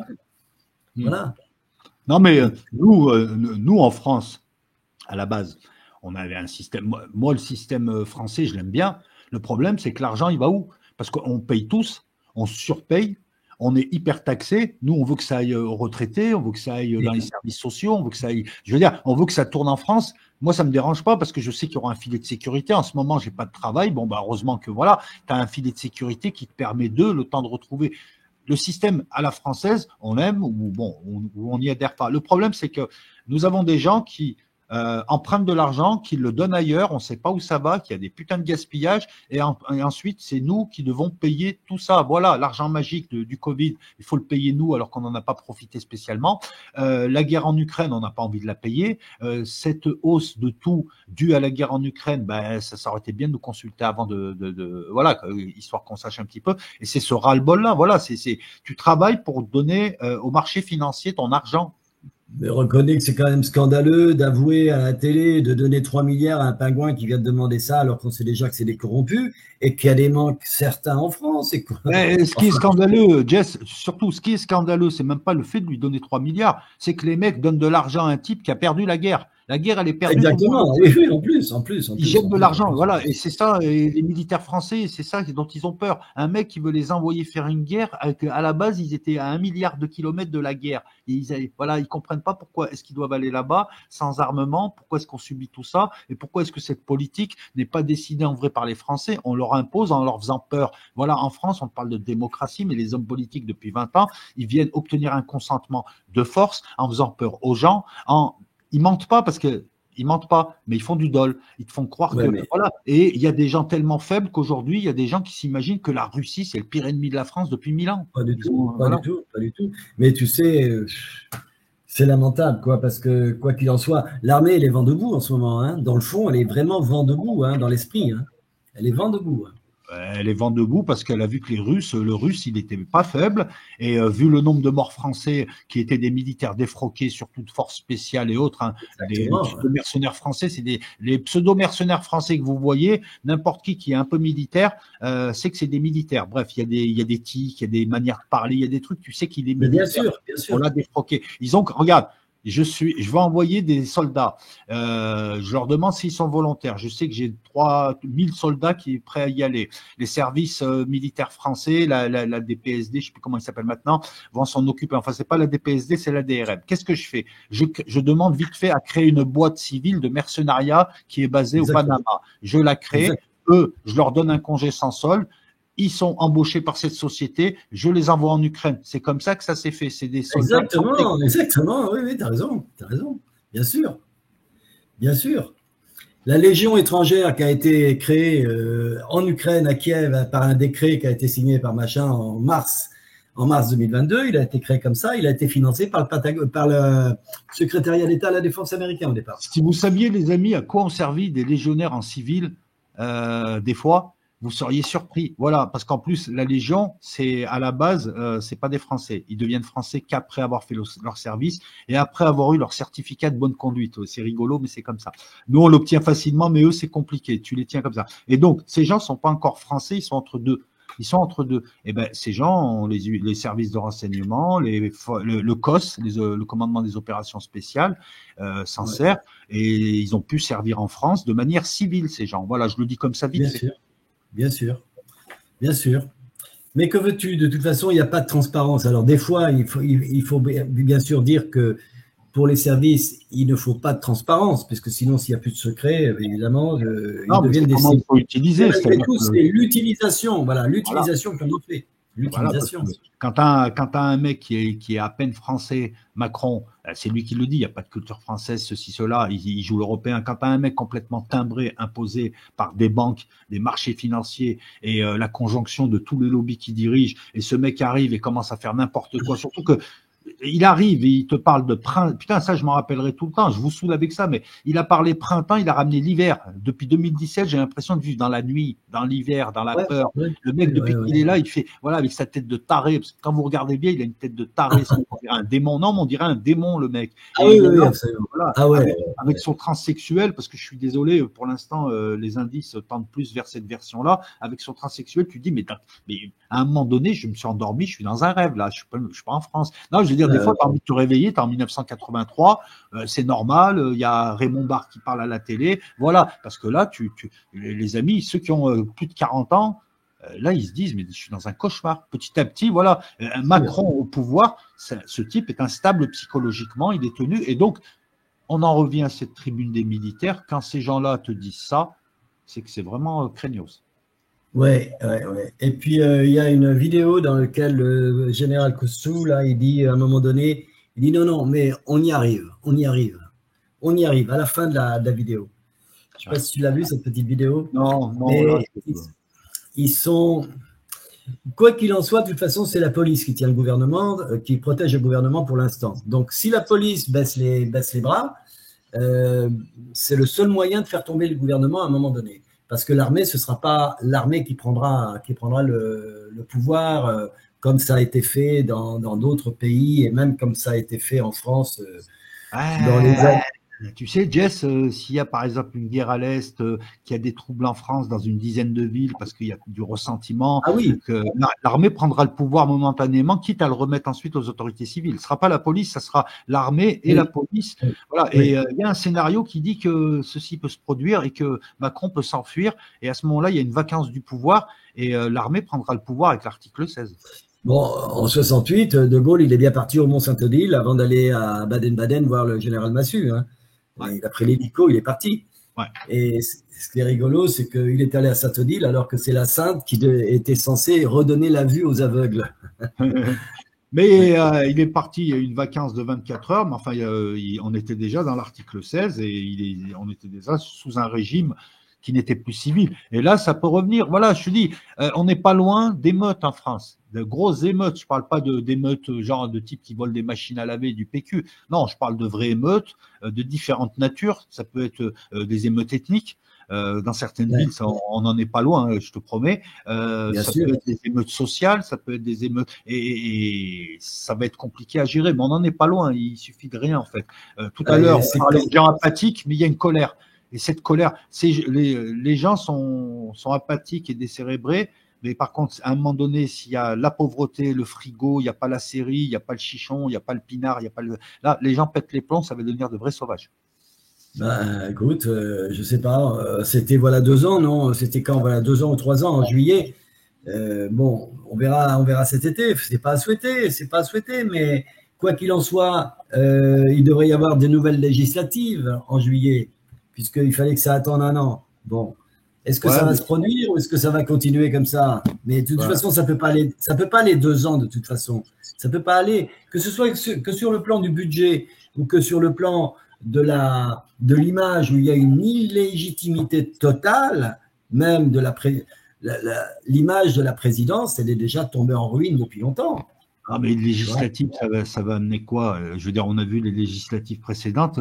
T'as un mec qui a bloqué le pays. Depuis, il a bloqué le pays. Le parti qui a gagné ne gouverne pas et puis il fait carpette. Et le groupe qui a gagné, parce que c'est selon, hein, voilà, comme ça, je me fâche avec personne. Et le groupe qui a gagné, pareil. Et t'as l'impression que eux aussi, de toute façon, c'est juste des acteurs. Et donc le pays, il est paralysé depuis juin. Je veux dire, il n'y a pas de décision. Le mec, il a pris en otage le pays avec les Républicains et le RN qui s'abstient. Non, mais c'est fou. Donc, c'est pas les législatives qui vont sortir. Le problème, c'est Macron et le problème, c'est ceux qui tiennent le pays derrière Macron. C'est ça. Et voilà, c'est ça. Tu peux pas changer les choses si tu te débarrasses pas de tous ces gens et tu essayes de créer des structures qui évitent que ces gens reviennent. Ils sont revenus en 50 ans. Voilà. Aujourd'hui, la France est dirigée notamment par des marchés financiers.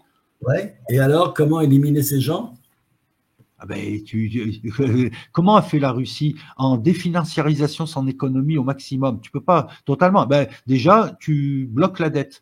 Tu n'as pas à payer les services de la dette. Tu décides de payer cette dette au marché financier, mais tu bloques les intérêts. Tu fais ça avec d'autres pays et tu refuses. Tu retrouves ta souveraineté monétaire, ce qui était un pouvoir monétaire. Je veux dire, la France, elle s'est construite grâce au déficit et aux inflations maîtrisées par la hausse justement de la masse monétaire, que ce soit les réseaux ferrés, que ce soit toutes les grosses infrastructures françaises, elles ont été faites parce que l'État avait un pouvoir monétaire. Alors, j'explique rapidement aux gens parce que ça peut être intéressant de comprendre. Voilà, il y a la bonne et la mauvaise inflation. La bonne inflation, c'est quoi? Chaque année, pendant les 30 Glorieuses, la France savait que chaque année, il y allait avoir des gens en plus qui allaient arriver, des bébés, donc des gens qui allaient arriver par le travail, etc. Donc, du PIB qui allait augmenter. La France créait de l'argent. Elle le donnait à des entreprises françaises qui embauchaient des Français, qui achetaient français, ce que font les Russes actuellement. Donc, elle créait de l'argent, effectivement. Ça créait une inflation. Sauf que cette inflation était résorbée par la hausse de la population, la création de richesses, parce que cet argent servait à créer de la richesse. Le réseau des voies ferrées, c'est de la richesse. Les ports, c'est de la richesse. Centrale nucléaire, il y avait un sous-jacent, il y avait un actif. C'est comme ça que la France est faite. Le jour où tu donnes ta monnaie à une banque centrale et tu es obligé de te financer chez Finaref, ben, ça veut dire que c'est fini ton pays.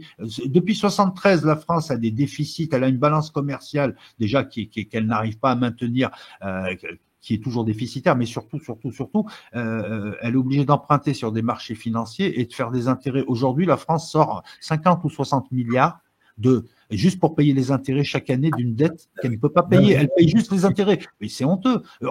Ça veut dire que tu as mis un pays, tu vois, ces gens qui mondialisent, ils ont créé la dette publique et la dette privée. Ils ont endetté les ménages, ils nous ont endettés déjà, et on est endetté à double titre puisque notre pays est endetté. Mais pourquoi la France est endettée alors qu'avant elle créait sa monnaie, que c'était pas catastrophique, au contraire? Pourquoi est-ce que depuis 73 il y a des déficits qui alimentent la dette publique? Cette dette publique, on est obligé donc d'aller sur les marchés financiers, d'émettre des obligations dont il faut payer les intérêts, et ces intérêts-là, c'est 60 milliards par an, c'est-à-dire autant que le budget de l'armée, plus que le budget de l'éducation nationale. Il est là le scandale, et comment les gens peuvent tolérer ça? Voilà, tu reprends ta monnaie, tu la reprends, mais ça prend un peu de temps. Tu reprends ta monnaie, déjà, tu as les moyens. Voilà, comme quoi, il n'y a pas que, ouais, il faut, machin et tout. Voilà, je vous explique ce que ferait un chef d'État normal, il récupérerait sa monnaie. Pourquoi est-ce que tu t'es inféodé à l'euro, qui est en plus trop fort, et tu dépends des autres? Que fait la France dans l'Union européenne? C'est une Ferrari qui s'est mise avec des 2 chevaux. Pourquoi vous avez fait ça? Voilà, enfin, pardon, je te redonne la parole, mais il y a quand même, Non, mais quoi qu'il en soit, il faut des hommes avec une motivation politique pour faire ça, tu vois. Et je vois personne qui puisse, même Jean Lassalle. Non, mais c'est un guignol, c'est tous des guignols. Évidemment. Les hommes politiques sont des guignols et les femmes politiques aussi. Quelqu'un qui me dit, j'attaque pas la personne, hein, vous m'avez compris, mais quelqu'un qui me dit un tel ou un tel, ben arrête, t'as rien compris. Il n'y a rien à attendre du système politique français, il n'y a rien à attendre de Mélenchon, de Marine Le Pen, c'est des guignols, ils sont dans la pièce. Au départ, on parlait de scénarisation, ces gens sont des guignols, ils se comportent pas comme devraient le faire des opposants. Voilà, Mélenchon, le sénateur bourgeois millionnaire, voilà, qui est là pour driver des Arabes. Marine Le Pen, elle est là pour driver des Jean-Michel Tourneur-Fraser.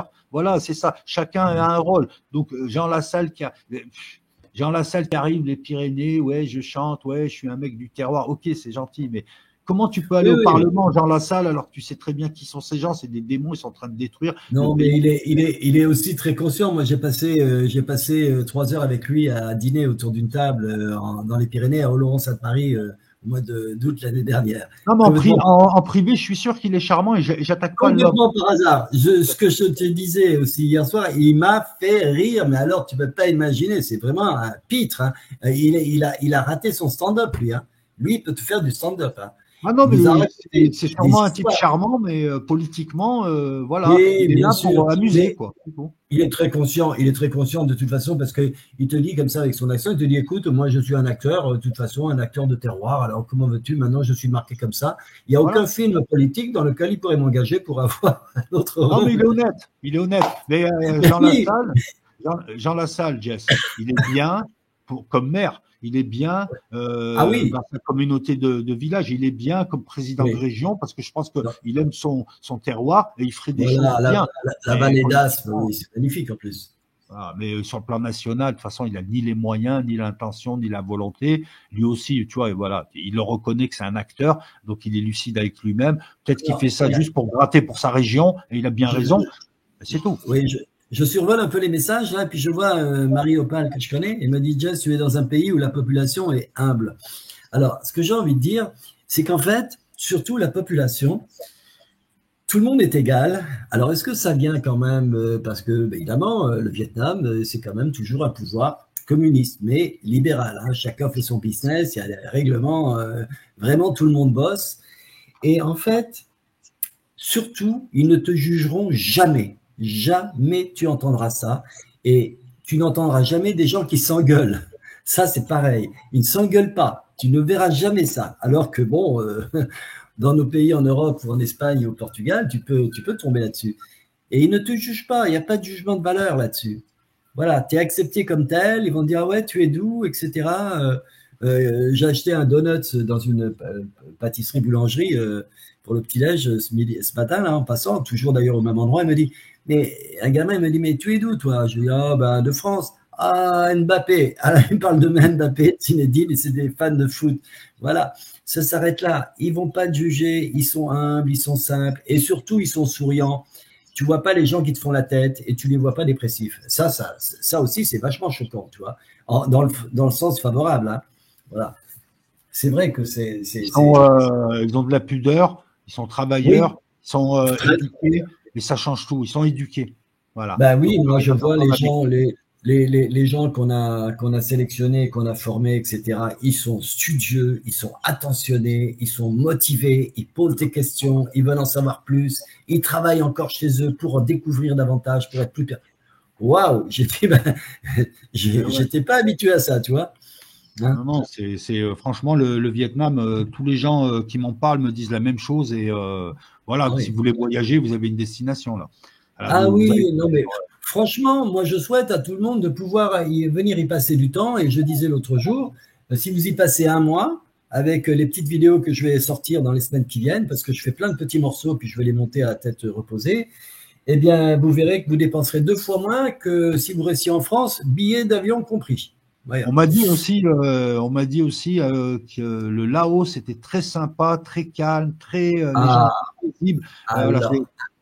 Alors écoute, j'y serai sûrement la semaine prochaine parce que je vais aller dans le nord, là, je vais aller à Haiphong, Hanoï et la baie d'Along. Je voudrais faire aussi des vidéos de tourisme. Ça me change des conflits. Et en même temps, de là, je vais aller à Luang Prabang parce que Luang Prabang, c'est un endroit merveilleux. Alors le Laos, c'est beaucoup plus rural. On trouve beaucoup moins de gens qui pratiquent l'anglais, ça c'est sûr et certain, mais c'est très rural. Des gens alors simples, calmes, gentils, adorables. La vie est calme. Tu te trouves une petite baraque dans un petit village, là, mais non, en plus de ça. Ouais. Écoute, je sais pas, je peux te dire, moi, je n'ai pas pris d'appart encore. Je suis à l'hôtel, je suis dans un 4 étoiles et ça me coûte 13 € la chambre par jour. Voilà. Ouais, voilà. Donc, je connaissais quelqu'un qui me disait qu'avec 1 000 € par mois, ça va. Avec 1 000 € par mois ici, tu vis. Sans problème. Il m'a dit ça va. Pourquoi parce que chaque repas, et moi j'en suis toujours épaté, je laisse toujours un peu plus et tout. Je me dis, mais c'est pas possible, quoi. Je regarde, parce qu'ici, tu regardes pas les prix. Autant quand tu vas sur la Côte d'Azur, tu regardes bien les prix et puis ce qu'il y a dans l'assiette, parce que sinon tu vas te prendre un coup sur la tête. Jusque-là, tu réfléchis pas. Et quand j'ai réagi, j'ai dit, merde, j'ai mangé pour 1 € ou 90 cents. J'ai bien mangé, quoi. Oh, tu te dis, attends, qu'est-ce qui se passe là? Ouais. Non, alors qu'ici, 1,97 €, t'as pas racheté le pain, tu fais pas grand-chose. Non, avec 1 € ou 90 cents, ou 90 cents simplement. Ah, d'accord.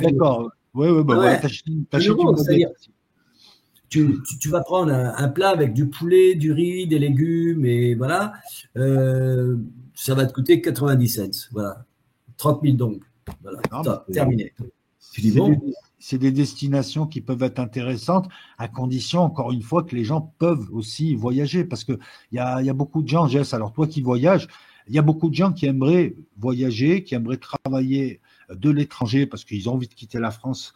Mais c'est compliqué pour eux parce qu'il faut des moyens, hein. Il faut des moyens et puis il faut le travail qui va avec. Je veux dire, si tu es livreur Uber, ouais, tu peux pas travailler à distance. Non, voilà, faut. Mais par contre, en réfléchissant bien et en rencontrant quand même beaucoup de gens, parce que ça faisait quelques temps que j'étais pas venu, si, il y a quand même beaucoup d'opportunités. Par exemple, quand tu parles une langue, tu te fais engager comme prof de langue. Ça, c'est sûr et certain.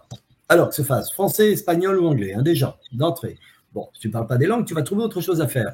Mais n'empêche que quelqu'un qui vient ici, il peut aussi ouvrir un petit bar, un petit truc où il va faire des cafés, des jus de fruits, etc. Écoute, les jus de fruits, c'est catastrophique, enfin, mais favorablement, tu te dis bien. Et puis tu vas faire des madeleines, des gâteaux, etc.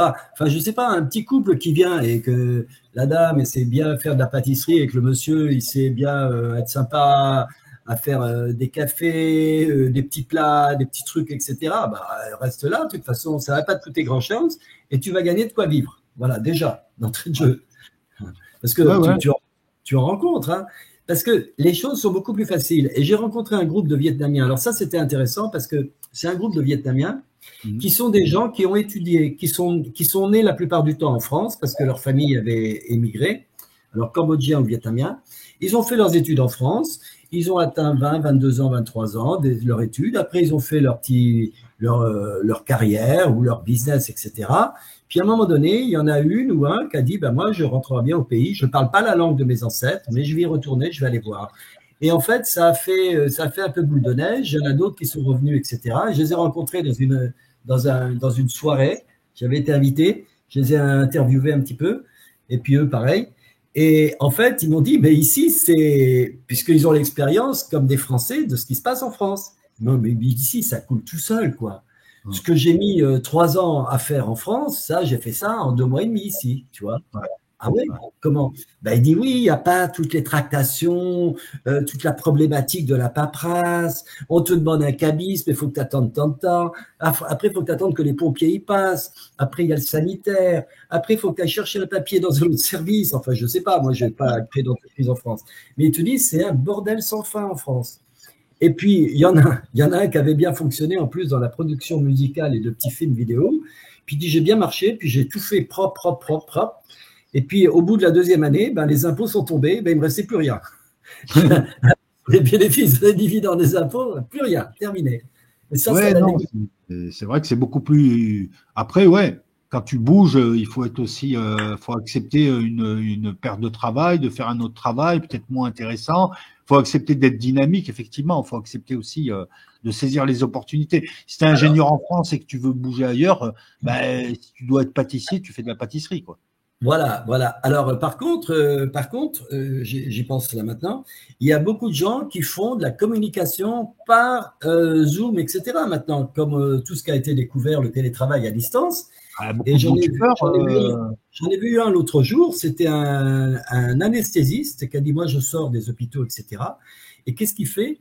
Il fait du conseil de sportif, du conseil médical pour des sportifs. Voilà. Ouais. Et il a une quarantaine de patients, de clients. Il m'a dit non, mais moi, écoute, c'est ce qu'il m'a dit. Il m'a dit, tu sais, Jess, avec le niveau de vie qu'il y a ici, tu crois que j'ai besoin de gagner la même chose qu'en France? Non, pas du tout. La moitié, même c'est trop. Moi, ça me suffit, ça me va. Voilà. Parce qu'en plus, il dit, j'ai du temps. Il a 2 petits gosses qui ont 8 et 10 ans, tu vois. Hein. Sa femme, elle fait du coaching par Internet. Et il dit, comme ça, on s'occupe de nous, c'est tout. C'est un autre rythme, voilà, c'est autre chose. Non, après, ce qui est bien, voilà, Internet, si tu as des compétences certaines, tu peux faire des cas pratiques par Internet, tu peux être soit homme d'affaires, que ce soit conseiller, que ce soit médecine alternative, que ce soit tout un tas de psychologie, psychiatrie et tout. Voilà. Après, il faut aussi se bouger, comprendre que tu as des outils, comment tu peux les optimiser, etc. Et il y a des opportunités, effectivement. Je prends l'exemple des youtubeurs, c'est le plus classique. Nous, on a reçu Kentra, que je salue. Hein, Kentra, si vous connaissez pas, allez voir sa chaîne. En tout cas, il est très très bien. Et lui, il est en Asie du Sud-Est. On a fait l'interview. C'est un Français qui est en Asie du Sud-Est. Il fait du sport. À côté, il fait du YouTube. Mais un YouTube bien, Kentra. Je te conseille d'aller voir sa chaîne. Hein, c'est bien. Ça s'écrit comment? Kentra TV. Kentra TV. Donc c'est un jeune, mais qui a une super ouais. analyse, qui est très intelligent, qui est très mature et très intelligent, Ah ouais, et qui traite d'accord, de l'actualité plus nationale, plus politique, et qui a des d'accord. valeurs. Enfin, voilà quoi, un jeune qu'on aimerait voir plus quoi, en France en tout cas. Ah ouais, oui, d'accord, d'accord, d'accord. Ah oui, il est jeune apparemment, oui, oui. Il est Mais jeune. comme il a une chaîne qui marche bien et qu'il a quelques compétences, je le prenais lui en exemple pour dire qu'il n'y a Oui, pas oui, besoin oui. d'avoir 40 ans. Voilà, tu es jeune, tu fais un peu de ceci, cela, tu es dynamique, tu peux te contenter tu peux être résilient, tu vas, voilà, il faut tenter l'expérience dans certains pays. Heureusement. Après, il y a pays et pays, parce qu'il y a le Vietnam, et il y a, je sais pas, le mec qui va au Venezuela, il va mourir. Ah, Venezuela, je les conseille en ce moment, hein. J'ai C'est beaucoup chaud d'amis quand même. qui sont, et ils sont des exilés politiques. Non, non, c'est un sérieux. Ah, Là, au niveau franchement, le Venezuela, insécurité, non. tu vois, au C'est niveau ça, on l'a insécurité, connu voilà, dans le temps, dans le passé. Mais là, magnifique. ah non, le Brésil, je te C'est un pays conseille aussi. magnifique. Pourtant, je suis très attaché avec mes filles, mais non, je te conseille. Oui, oui. Le Non, Brésil, le franchement, Venezuela, la non, il n'y a pas de Colombie, tranquillité, il n'y a pas la. Jess, ces pays sont magnifiques, sont très beaux. Il y a plein de gens super sympas comme en Colombie, dans les hauts plateaux, tout ça et tout. Mais effectivement, il y a Après, une comme criminalité. Je crois qu'on est en décalage, Jess. Vas-y, je te laisse te recaler. tu crois quoi? Que Ah, là, qu'on était en décalage. oui, attends. Ouais, Oups, décalage. connecting. Mais excuse-moi, je pose juste une petite question là. Regarde, c'est Restream, tu as changé, non? Tu as changé de crèmerie? Ouais, ouais, pour des raisons financières. Ouais, c'est 2 fois moins cher. Ah, ben non, Donc voilà mais pourquoi c'est j'ai bien, changé. Et là, conseille-moi, parce que. Ah bon? ben, moi, je te conseille Restream. Alors, je te conseille, je développe un petit peu. Je te conseille Oui, Restream. oui, Alors, au vas-y. départ, peut-être que tu auras le chrono qui marchera pas, ou peut-être que tu auras enfin, le chrono de minuteur, ou peut-être que tu auras le nombre de gens qui marchera pas des fois au début. Mais ensuite, quand tu le prends en main, peut-être que des fois, il y a des gens, ils vont monter, ils vont sauter, ils vont remonter, ils vont sauter, etc. Mais quand ça finit par se résoudre, déjà, tu payes 17 euros au lieu de payer 44 euros.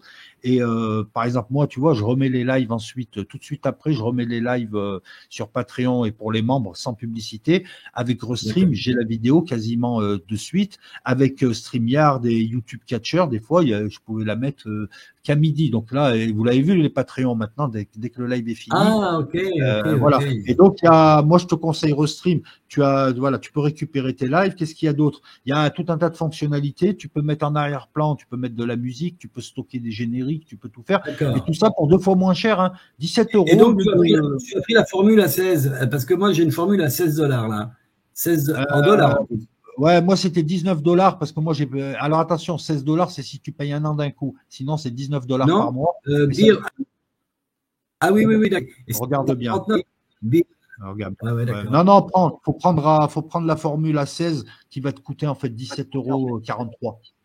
D'accord, d'accord, d'accord. Ok, ok. Non, et D'accord. puis Bon, bon. je peux utiliser mon micro. Je ne pouvais pas avec StreamYard utiliser mon micro trépied. Enfin voilà. Donc, oui, il Ouais. y a pas, voilà. Non, mais StreamYard à un moment donné, on avait un abonnement qui était à 20 euros. Ensuite, il m'avait Ah proposé un ben, abonnement 10 euros. Je l'ai pris. Et puis d'un coup, ils sont passés à 44 euros. Donc là, ouais, non. c'est ça, c'est ça. Moi, c'est ce que je paye aussi. Ouais, ouais. Ben, de toute façon, je l'avais pris parce que c'était toi qui me l'avais conseillé. Hein. J'ai été Ouais, victime de ouais. ton émission. Ouais, ouais. Mais honnêtement, c'est bien. Je serais resté sur Oui, StreamYard s'ils étaient à 20 euros, mais 44 euros, alors que je peux l'avoir à 17 euros, la même ouais. chose. Voilà. T'as raison, t'as Ouais. raison, Moi, t'as raison. je les prends pourquoi? Parce qu'à la base, StreamYard, c'est gratuit pendant 20 heures. Restream, c'est pareil. Pourquoi je paye? Pour faire la multidiffusion. Là, je Bien suis sûr. sur des lives et je suis sur Twitch en même temps. Voilà, donc on paye pour un certain truc, pour avoir un minuteur, pour grouper tout ça. Les gars, prenez Restream, hein, c'est beaucoup mieux hein, en ce moment. Ouais, ouais, ouais. Ouais, ouais. Enfin, pour les Et- formules payantes, pour les formules gratuites, c'est gratuit, donc prenez ce que vous voulez. ouais, ouais, ouais, ouais. D'accord. Bon, eh bien, écoutez, mes aïeux, comme je vais vous dire, il est 4h27 hein, pour moi. Je vais aller Merci, me coucher. Hein. merci en tout cas, Jess, C'était très excuse-moi chouette. encore pour le retard. Hein. Non, non, pas du tout. Écoute, c'est comme ça, hein, de toute façon. Voilà, on va dire au revoir à l'audience. Eh ben, je sais pas, continuez bien, les gars, tous. Et écoute, Les toi gars. aussi. Hein. Et puis voilà, Jess Gilles, sa chaîne, Jess met souvent des vidéos édito, il en met tous les jours. Donc Tous les voilà, jours. pour ceux qui ne connaissent pas, vous tapez Il y en a eu Jess. deux aujourd'hui. Voilà. Voilà, il y en a eu 2 aujourd'hui, c'était chouette de les faire parce que c'est… Bon, alors ça répond un peu aussi à la question de base. J'ai placé aussi les fameuses discussions éventuelles entre, non pas entre le pape, parce que je pense qu'il y avait l'Esprit Saint peut-être pour réunir Macron, Macron et Trump et Zelensky. Est-ce qu'ils auraient pas tué le pape? Ah, juste pour le faire pour la… Ah là, écoute, ça Non, on voit non, ça non. dans… Non, pour installer, pour respecter leur agenda. Il y a un agenda qui est fait, ils le respectent. Voilà, Le pape, voilà, voilà, ouais, le pape ouais, commençait à être bavard.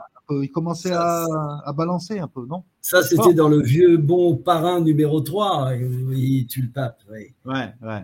Bah, c'était Ils la ont, mort de Jean-Paul Ier, en vrai, avec le voilà, scandale de la banque Ambrosiano. Ambrosiano, voilà. Mais ils ont parlé de ça un petit peu. Le pape, là, ce pape jésuite, il a quand même tout fait depuis le départ parce qu'il savait que c'était un scandale qui allait réexploser, nettoyer un petit peu les liens entre bah, toujours les organisations mafieuses, puisque forcément, c'est Ouais. tentant. C'est aussi tentant que les 60 ou 6 000 milliards d'épargne des Français sur lesquels certains sont en train de lorgner, hein, peut-être. J'en sais rien. Ouais. Pour faire la guerre en Ukraine.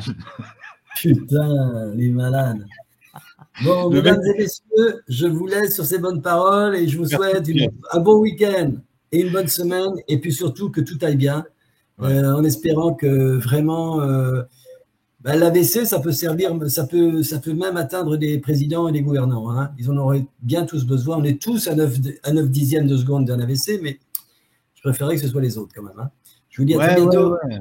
À bientôt. Merci, Jess. À très À bientôt. bientôt. Salut à Voilà, vous. nous, Bye on bye. reste ensemble, les amis. En tout cas, c'était très sympa.